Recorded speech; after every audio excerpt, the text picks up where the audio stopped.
Today, I'm going to walk you through how to use DaVinci Resolve and get you up and running in just a few minutes. First, you'll need to download the latest version of DaVinci Resolve from the Blackmagic website. There is a paid version, but honestly, the free version already gives you almost everything you need to start editing professionally. Once you have installed it, open it up and you'll land to this window. This is where you create a new project, give it a name, and then click Create. Now inside the software, you might feel a bit overwhelmed at first, but don't worry. It can be as simple or as advanced as you want it to be. At the bottom of the screen, you'll see different workspaces. Each has a specific role. You've got the media for importing files, cut for quick edits, edit for the full and detailed editing, fusion for visual effects, and then we have color for color grading, fairlight for audio, and deliver for exporting your footage. For this tutorial, we're going to focus mainly on the edit page.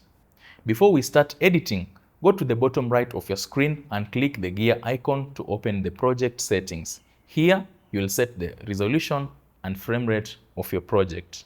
If you're shooting in 4K, you can set it to 4K at 30 frames per second. And if you're working with HD, go with the 1920 by 1080.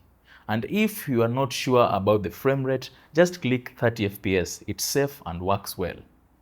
Also, make sure your proxy media format is set to H.264 instead of ProRes, so your system runs smoothly. Once that is done, click Save to save your project settings. Next, let's import your footage into the project. Head over to the media pool on the left and simply drag and drop your video files in there. If you get a prompt asking you to match the frame rate with your footage, just click Change. That will keep everything consistent. Now, your clips will appear on the media pool.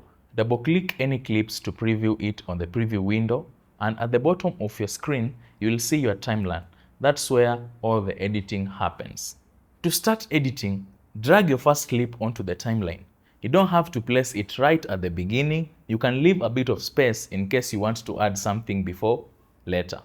On your timeline, the video is in blue and the audio is in green.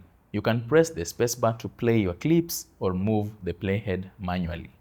If you want to make cuts, turn on linked selection so your video and audio stay together.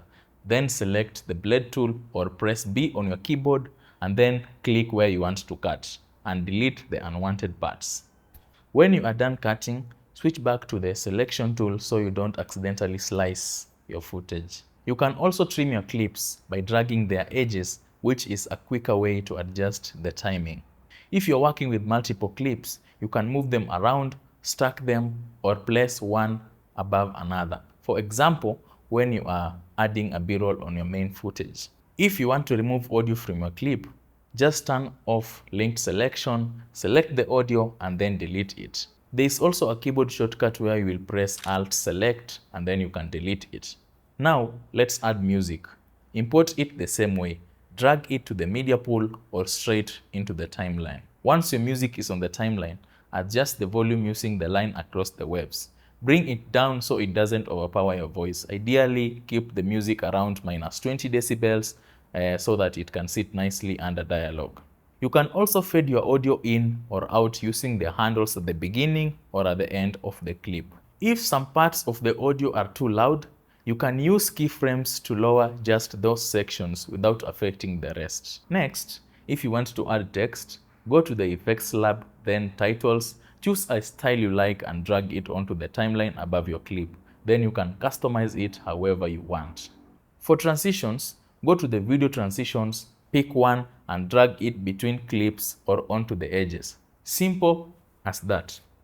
Now, let's talk about color correction. Select your clip, then adjust things like temperature, contrast, shadows, and highlights. If your shots look too blue or too orange, fix it using the color temperature.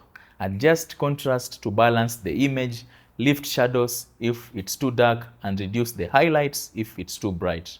You can also boost colors slightly to make your footage pop. Once you're done editing, head over to the Deliver tab to export your video. Set your in and out points by pressing I and O on your keyboard. Choose H.264 as your format, confirm your resolution and frame rate, and then name your files, select where you want to save it, and then add it to the render queue. Then click render all and your video will export. So guys, that's the simplest way you can get started with DaVinci Resolve. If you're interested in a full course and a well-detailed course on how to go with DaVinci Resolve and everything about DaVinci Resolve, I have a website which will offer training, and we have the link on the description. Click on the website, go register, and then we will give you a training, either physical or online. Thank you so much, and don't forget to share, subscribe, and like this video for more content like this. Peace out.